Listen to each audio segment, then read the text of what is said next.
This is World Cafe. I'm Raina Duras. Nick Cave's songwriting has always had a preoccupation with death. From the violence in the music he made in his early Melbourne days with his band The Birthday Party to his grisly murder ballads that made him a breakout star stateside in the mid-90s. More recently, death appeared in a literal and more personal way on the mournful, haunted albums Skeleton Tree and Ghosteen as Cave grappled with the grief of losing not one, but two of his sons. But throughout his work, there's also always been a thread of light, of salvation. A Nick Cave show can feel like a sermon, complete with gospel singers and the audience playing the part of worshipers in a way, hands outstretched, looking to be blessed by this tall, wiry figure in his sharp black suit. On his new album with the Bad Seeds called Wild God, it's that light that finally shines through. On Wild God, the death is still present, but instead of grief shrouding the world with darkness, it illuminates life. Nick Cave joins me to talk about making Wild God, about life and death, about religion, about fear and joy, and about frogs. Our conversation in just a moment, but first, some of the title track from Wild God. This is Nick Cave on World Cafe.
That's some of the title track to Wild God, the new album from Nick Cave and the Bad Seeds. I'm Raina Duras on World Cafe. Nick Cave is my guest today. First of all, Nick, thank you for taking the time to talk to me today. It's my pleasure to be here. You began writing Wild God on New Year's Day of 2023, which seems like an auspicious day to begin writing a new album. Why did you choose that day? Well, it begins before that. My manager comes to me and says, I think it's time for you to make a new record. These are the last words I ever want to hear anyone say to me, because it kicks off a whole sequence of events, some of which are deeply unpleasant. And one of those is to actually write the lyrics for a new record. And so the way I do it is I set a date and then just go to work. I haven't thought about a record for 2 or 3 years. I haven't thought about any lyrics. I don't have groovy titles written down in a notebook or anything. I just hate songwriting. So, I hate lyric writing is the problem. And I go about trying to create some songs on my own, sitting there, getting up at 9 o'clock in the morning and finishing about 5:30. This takes a few months, and it's a sort of weirdly dark, self-reflective, anxiety-ridden time, and I'm not that pleasant to be around, and my wife suffers through this every few years. And eventually I have enough lyrics and I ring up Warren, who I write music with, Warren Ellis these days, and say, look, I got some words, let's go into the studio. And once I enter the studio and once I'm with my musicians and with the Bad Seeds, that whole thing changes into something that's just pure pleasure. Yeah. And so it emerges as you're working with them. It does, and the very beautiful thing is that if you've got a great band, they make the things that you write sound extraordinary. The music kind of, for me, sort of fills the words with meaning. And sometimes the music's so beautiful that these guys make that I can kind of sing anything over the top of it, and it's just, it sounds important, The way that this record starts, the first time I listened to it, I had just listened to Ghosteen again, just to kind of get situated. Once there was a song yearned to be sung. It was a spinning song about the king of rock and roll. The Song of the Lake begins, and it's this burst of light. It feels like a joyful record right away. There's a choir behind you. There's it's a very different feeling. Yeah, that's right. Could you talk about starting the record that way? On the shore of the lake, the old man sat and watched a woman bathing.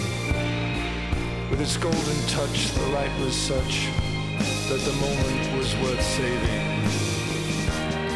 And he sang the song of the lake.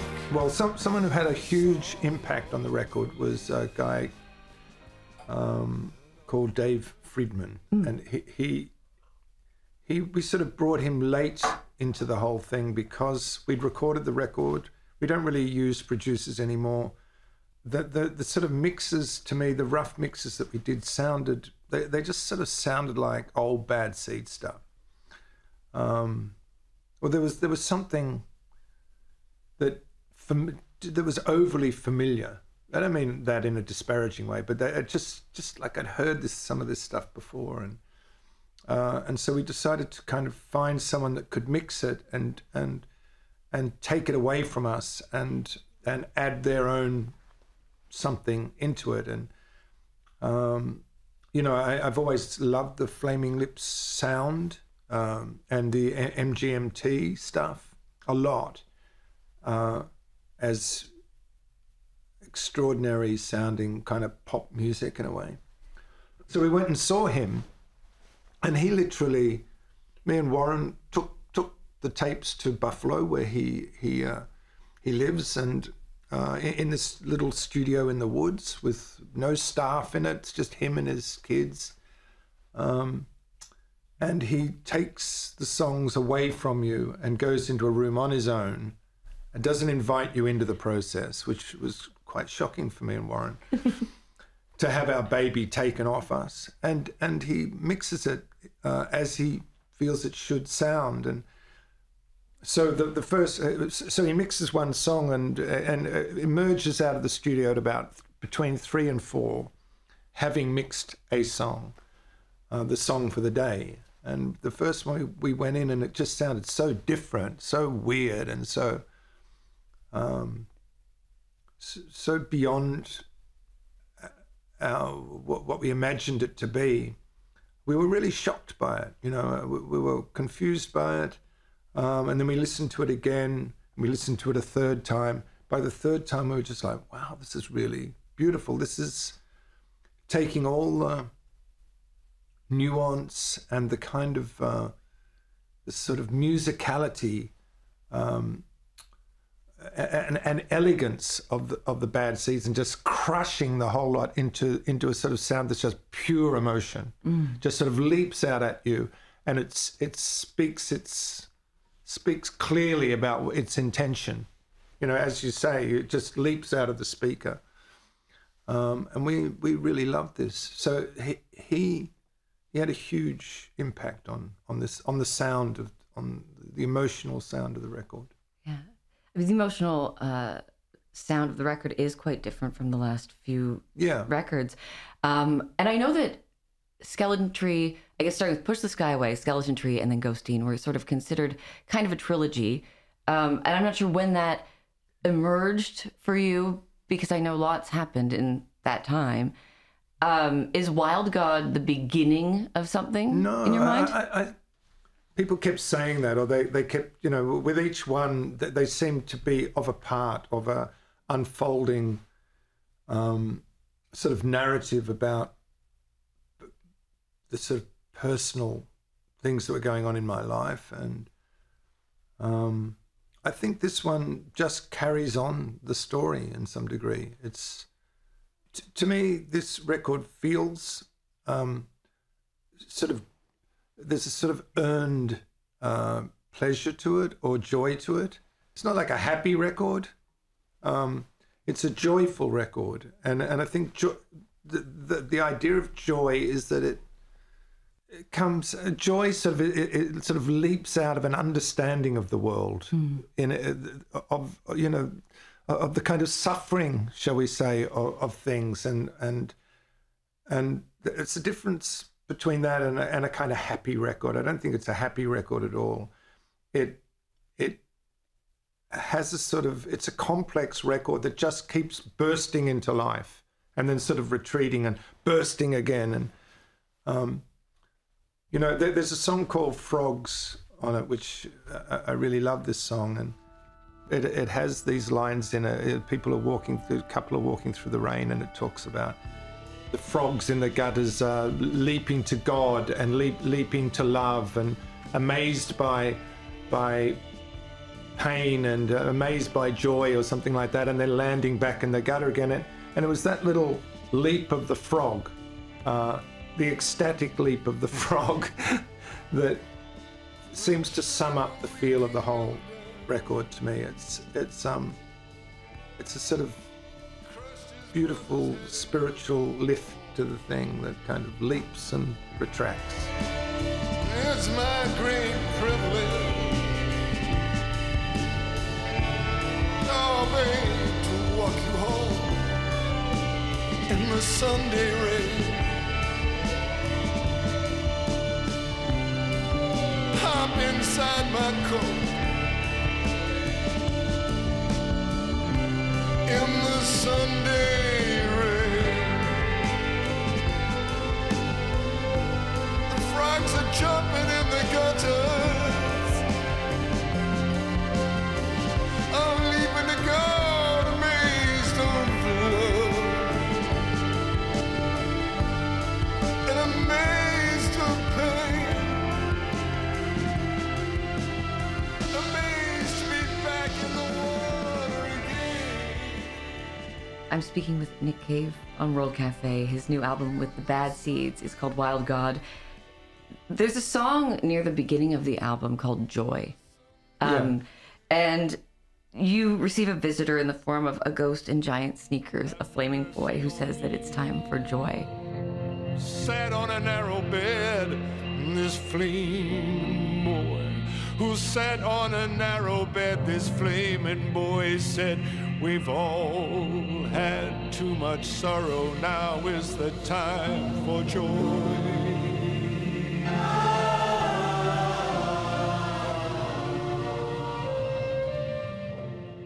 I should say for people listening that I know that you lost your son Arthur a few years ago, and that was something that you've talked about a lot in grieving, especially through the albums Ghosteen and Skeleton Tree, when you've been talking about those.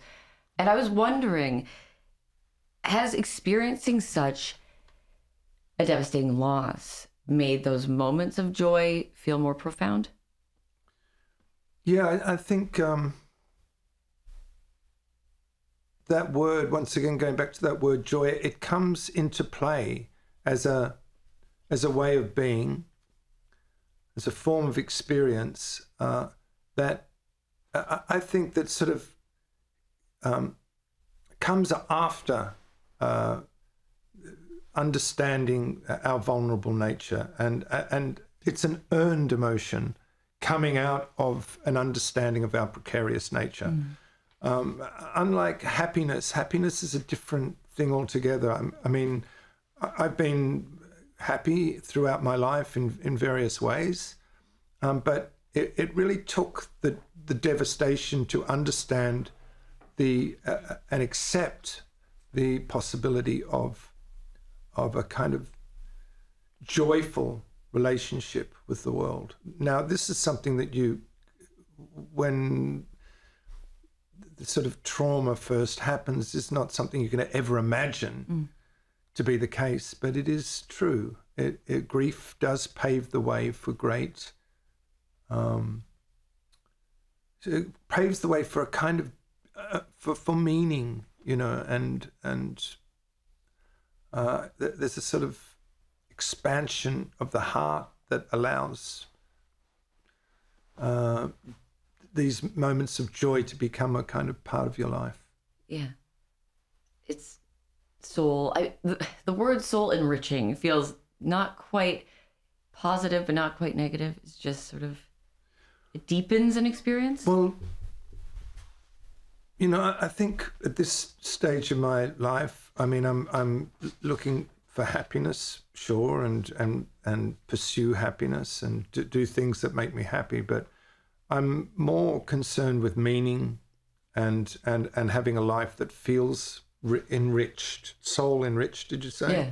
And meaningful.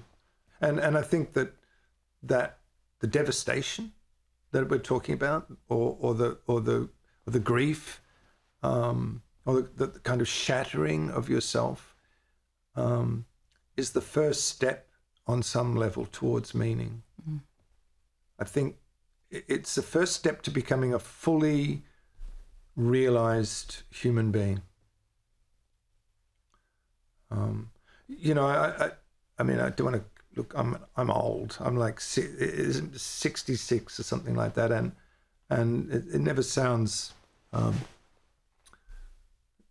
It's never a good look for old people to start talking about how young people are, but there is a kind of I think the beauty of young people is, I mean, this is not all young people, and some young people have experienced terrible things, but in general, young people don't know. They don't know what life really has in store for them. And so there's a kind of attachment to other things. There's a kind of search for meaning in other things, I think. And it takes that sort of tearing away of yourself or tearing down of yourself to realize to become a fully formed human being. Mm. I think young people essentially are only half formed. Yeah. Young people are probably not going to like me saying that, but in a way they don't know. You know, they don't know the full potential of the world to what the world can actually give to them. I don't think they in a way understand the actual beauty of the world, and you learn, in my case, and I think for many people, you learn how extraordinarily beautiful the world actually is after the sort of the traumatic event. Yeah, I mean, I am in my 30s, Nick, and absolutely ancient. I've never, and I'm very, very fortunate, I've never experienced a big loss yet. And I am afraid of it. I'm very afraid of it because I haven't gone through that and I don't know what it will be like. And it scares me. Well, you know, I mean, it is terrifying, and life is terrifying in those ways. But I've found personally that it's a necessary, you look, you know, without being, you know, sort of some kind of doom monger, you know, this is going to happen to you. It will happen to you. I mean, unless you're a hermit, or everyone hates you, or you hate everybody, or something like that. Eventually, it will. It's inevitable. You're going to lose people, of course. And this is, you know, and you'll be confronted with the reality of the world. I feel terrible, like talking to you in this way, actually. But it's the beginning of a journey towards a very rich, potentially very rich existence, and something that people fresh in their grief don't understand. But anyway, strangely, it's coming for you. It makes me feel better. It's going to be all right in the end. Thank you. I'll reintroduce you quickly. I'm talking to Nick Cave on World Cafe. The song Conversion on Wild God, you've said, is a central song on the record, and that there's a real life event within it. Is there anything you could tell us about Conversion? Because I'd like to play the song. You mean what happened? What happened? Yeah. Well, it was Conversion is something that I observed happen to my wife, right? And it was an extraordinarily beautiful thing. And I said, that's really beautiful. She said, how about you don't write a song about it? How about you don't write a red hand file about it, right? Because living with me, it is like living with a kind of vampire that's sort of sucking everything out of everybody to create these songs. And there's a sort of quiet tension between me and my wife, who's extremely, extremely private person, and me, who's a public figure who just talks about anything. And she did sort of ask me, maybe that's just between us. That's a perfect answer. Let's listen to Conversion. This is Nick Cave on World Cafe.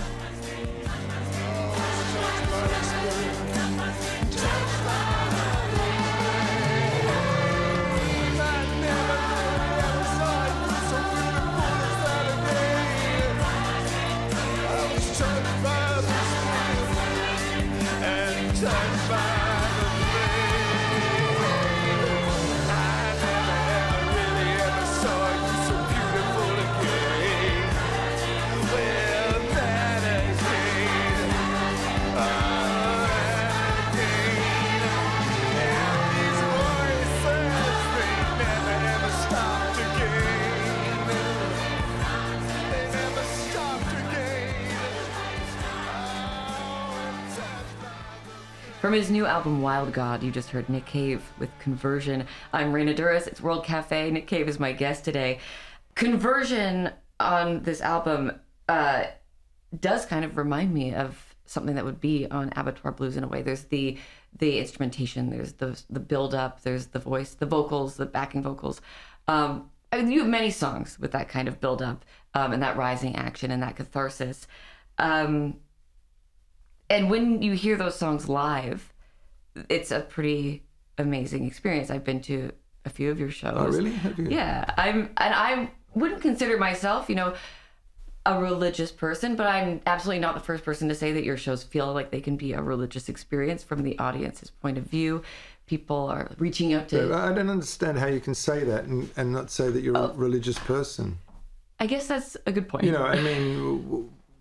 What is the problem with saying you're a religious person? Yeah, I guess I've never considered myself religious because it didn't fall into a religion. But I would say... I mean, if you're claiming you're having a religious experience, then surely you're a religious... Well, I guess... Then I wonder what is the difference between... You can't have a religious experience and not be a religious person. Religious, transcendent, spiritual, do those... They're not all the same to me. They're not the same to me. I mean, spirit. I call my music religious music. Yeah. Because for me, religion is spirituality that sort of requires something of us. It's not just this vague thing. I'm a spiritual person. You're a spiritual person. We've just had a spiritual experience.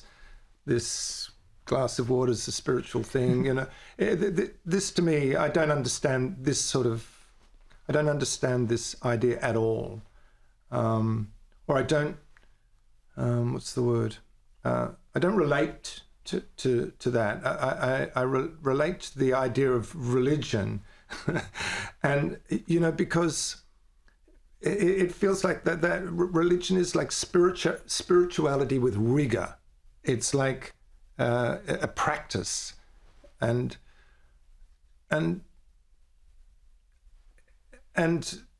to have, I think, a religious experience is to change from one thing into something else. And I think that's what music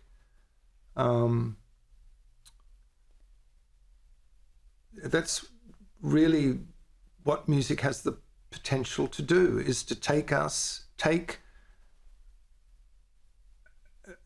bunch of ordinary sort of broken people and and bring them together, and music kind of enters them and changes them for a period of time into some other thing that is beyond that is an improvement from the way that they were. Yeah. It's a very beautiful thing, and this to me is religion. This is religion. Then perhaps I am a religious person. I am a religious person. You should come to church with me one day. Maybe I will. But I know how it feels in the audience. You know, just to go to the church thing, for me, church, the reason I go to that is it is a way of kind of taking these feelings that I have into a kind of a place that has its structure. It's not like I have certain sorrows we've been talking about, which I think we all have in one way or another, and certain feelings of loss. And religion or church is a place you can take. It's expressly designed for those feelings, where you can take those feelings, and they're kind of you're able to feel them safely. It's a place to go with these feelings, whereas actually the secular world doesn't really have places for you. You're on your own with this stuff. Yeah. And church allows you. It's some way of it wraps its arms around these feelings. You know, I mean, church has a whole lot of problems, obviously, right, which puts a lot of people off, and religion has a lot to answer for sure. I understand that, but there's a lot of beauty in it too. How does it feel for you when it's sort of switched around, when you're not sitting in the pew at church, but you are on the stage as sort of the preacher figure to the audience who feels like they're going to church in a way? Look, I don't try and come across as a preacher figure, but I do come across as someone, or I hope that is involved in a kind of an interplay of mutual uplift or something like that. How are you so sure-footed? How do you not lose your balance when you're walking on top of the seats like that? How do I do that? Years of practice. I'm speaking with Nick Cave on World Cafe. You mentioned it's actually rather easy to walk on people's heads. You should try it. When you're you talk about wrapping your arms around the audience, and you mentioned the red hand files a little bit earlier. I think you recently answered maybe your 100,000th question. Yeah, that's right. Yeah. You answer questions from fans who write in about all sorts of different topics. Why did you? I haven't written 100,000 answers. You've answered. I've read 100,000. Oh, you've read 100,000. So 100,000 questions have been sent in. There's a little ticker thing that with each new question it counts the questions. And I think I've answered. I think it's coming up to 300 or something like that. So I've got a lot to go, but I'm making my way slowly through them. Why did you want to start answering questions from fans? Weirdly enough, what I wanted to do, I think this was 10 years ago or something, I wanted to do a podcast.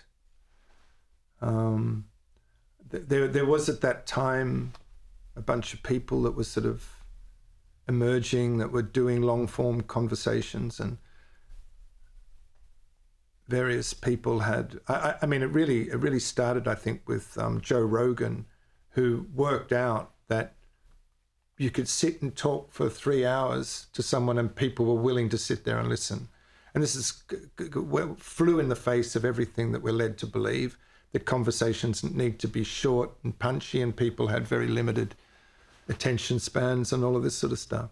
And I think out of his this idea grew a whole the sort of business of podcasts, exactly what we're doing now, and you know, because I think there was a realization that it's very difficult to talk to someone for an hour or 2 hours without that person sort of truly revealing themselves in some kind of way. Do you understand what I mean? Yeah, absolutely. I mean, eventually things come out. You can do it for 15 minutes, but eventually things come out. And it's fascinating, and I think primarily because of the podcast, free speech is actually, despite what everyone says, is really alive and well, and all sorts of very difficult conversations are being had, and it's a sort of an exciting time in that respect. Anyway, that's what I wanted to. Sorry, I've gone off on a tangent. That's where you started. That's what I wanted to do, and then it just felt that I didn't have any sort of control over the situation to do that, but I had this sort of a really strong feeling that I wanted to communicate with people in a different way, in a more straightforward manner than music could, and so I started up a kind of Ask Me Anything style website called the Red Hand Files. And over the years, this has just grown from a small idea into something that's kind of a massive thing and it's sort of central to the way I go about things. And the questions that get asked these days are just so extraordinary. When you say that it's central to the way you go about things, what does that mean? I mean that it's not only fundamental to the way I see the world, it really changes the way I sort of involve myself in the world. It sort of forced me on some level to become a more compassionate person, which actually doesn't really necessarily come naturally to me. I'm not like naturally empathetic, although I'm much better than I used to be, but I didn't really do empathy in a way until I started to do the Red Hand Files and realized that people are asking questions in good faith about things that mean something to them, and they require a cautious, compassionate response. And so the Red Hand Files sort of taught me how to be that to some degree. It's interesting because I don't know that every artist would get that many questions. Why do you think there's a reason people look to you? I think it's because I opened up the scope of the questions. Mm-hmm. You know, it started off with people just writing and saying like, "Who's your favorite singer?" and you know, what are your influences, and these basic kind of sort of music style questions. But quite quickly it grew into people writing in and saying, look, I'm lonely and I don't know what to do, or my husband died, or these other sorts of questions, which I felt, even though I really had no authority to answer these questions, I thought, well, if they're asked, that gives me authority to answer them. And so the scope of the questions expanded quite quickly. I'm speaking with Nick Cave on World Cafe. His new album with the Bad Seeds is called Wild God. You have a song on the album about a former member of the Bad Seeds, Anita Lane, who's also your former girlfriend. Anita passed away in 2021, and we hear her voice at the end of the song, oh wow, how wonderful she is. Could you tell us about that recording that we hear? Oh, the little piece of audio? Yeah. Yeah, so some friends or some filmmakers wanted to do a kind of documentary about the Bad Seeds. They wanted to film each of the Bad Seeds. There's a lot of Bad Seeds over the years, and talk to them. And Anita was an original member of the Bad Seeds, and by the time they wanted to do that with her, she'd basically become a recluse. You know, over the years, she just became more isolated, and I still had a relationship with her and would see her and talk to her on the phone, and she wouldn't be filmed. And so the people rang me and said, look, is there any way you can convince her to be filmed? And I said, no, she won't be filmed. And I called her up and was talking to her about it and just recorded a little bit of her speaking to me that she didn't know I was recording. I did tell her afterwards, actually. And then a couple of years later, she died, to absolute shock to everybody. Everyone loved Anita so much. And she was so important to us when we were all just finding our feet. You know, there was in Melbourne back in the late 70s, 80s, there was a genuine like punk movement in the same way as there was in New York and London and so on, and all these sort of dark male figures emerged, I would say, but one person who sort of rose out of that movement was Anita Lane, and she was just this beautiful, bright, laughing, sort of flame-like character who all these sort of, you know, dour, drug-addicted men sort of circled around. Anyway, so I had this little piece of audio, and I recorded the song, and I remembered that I had this, and I found it, and I gave it to my engineer and said, look, can you sort of stick this on the end of the song? And went home and didn't listen to it, and in the morning came back into the studio, and he put it on, and it was incredibly deeply moving. So I love that song very much. The clip itself is beautiful, and then it's kind of like what you were saying earlier, where the instrumentation underneath that the Bad Seeds do just infuses it with even more meaning as you're listening to it. Here's Oh Wow, How Wonderful She Is from Nick Cave and the Bad Seeds on World Cafe. Do you remember? We used to really, really have fun. Because we just by ourselves mucking around, really relaxed, not under pressure. I guess that's how we make up the songs. I remember we were in bed and then we imagined somebody upstairs. I don't even know if we heard footsteps or imagined footsteps and then imagined the story. That was in that little place opposite Brixton Prison. I didn't even realize that everyone wasn't like that. We tried to write a contract of love, but we only got as far as doing the border. There was never any words in it, which I thought said a lot more than anything else.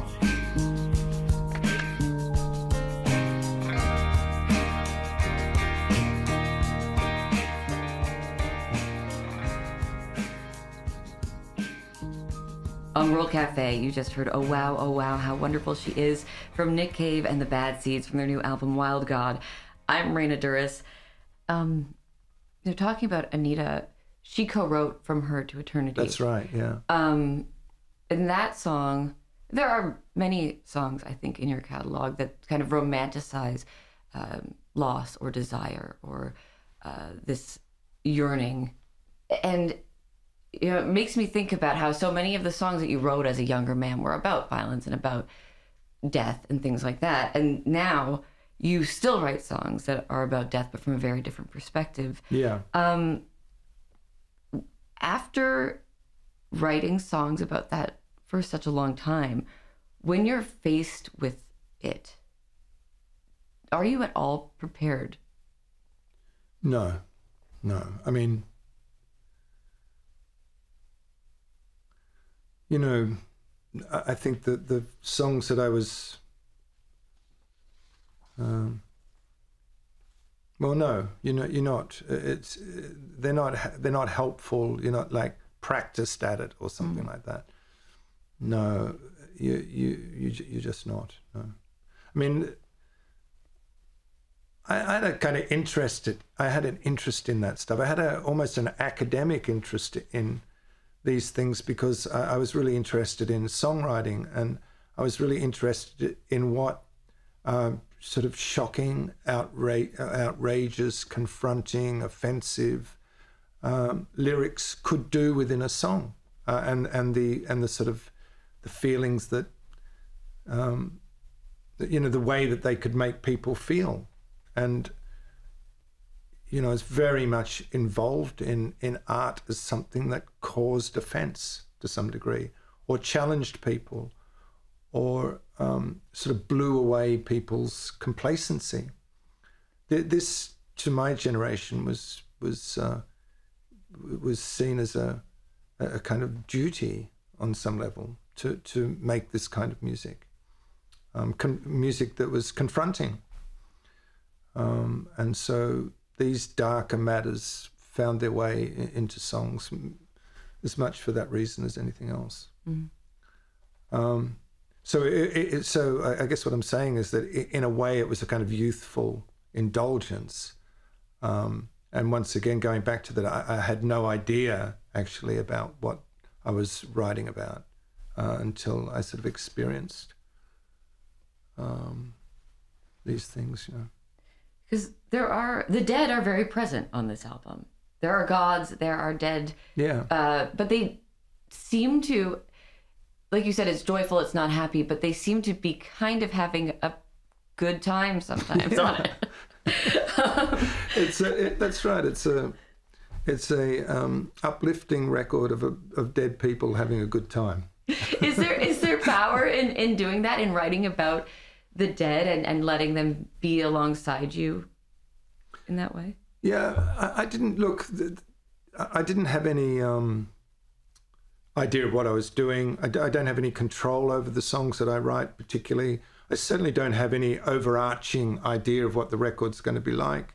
When I listened to it back, after it had been mastered, I waited a couple of weeks and then put it on and listened to it. And I just listened to it with a big smile on my face. It was like looking in the mirror and seeing a basically happy person that was still preoccupied with the same things. But I like what you said. I mean, I haven't really seen it in that way, but I like what you said, that it is full of the dead and those who have passed. But yeah, it's in no way a sorrowful thing. Yeah. They are animated and alive in some kind of way. As we get closer to the end of this interview, here's a question that may be impossible to answer, but I'll ask you anyway. Awesome. How do you imagine your next life? How do you imagine it? When we talk about the dead and what comes next and feeling connected you mean to things what how do I imagine die? What happens after I die? Look, I have no idea, and I have no authority to speak on such matters, and I have softly spoken, I would say, intuitions about these sorts of things that I don't keep, that don't really concern me too much. It's not, I mean, I would call myself a religious person, but I'm not a religious person because I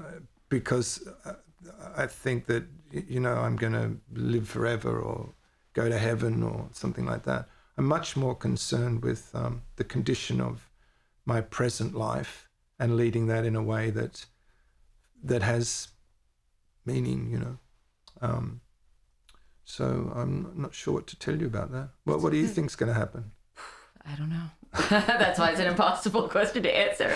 But I think that tells me a lot when you say that what you're more interested in is this life, and that comes through on the album. I'm going to end. Just on that point. When I die, I want to sort of die, I would say, into life, rather than sort of staring into death, but sort of falling backwards into death, if you understand what I mean, and looking at the things that I love in this life. This life's amazing, And the world that we live in is is a beautiful thing, and human beings are beautiful. When I die, I'm not sort of hoping, for a better world. I think the world that we've got is extraordinary, personally. A controversial statement, I know. But a lovely one.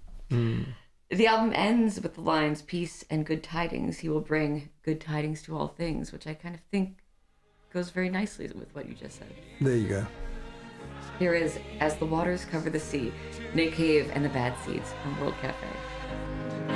As the waters cover the sea, and as you wake and turn to me, peace and tidings he will bring,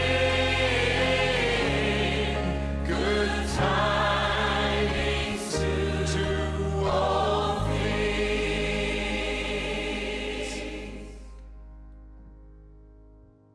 "As the Waters Cover the Sea." That's from Wild God, the new album from Nick Cave and the Bad Seeds, which is out now. Thank you so much to Nick Cave. We produce this show at WXPN at the University of Pennsylvania in Philadelphia. I'm Raina Duras. Thanks for listening to World Cafe from NPR.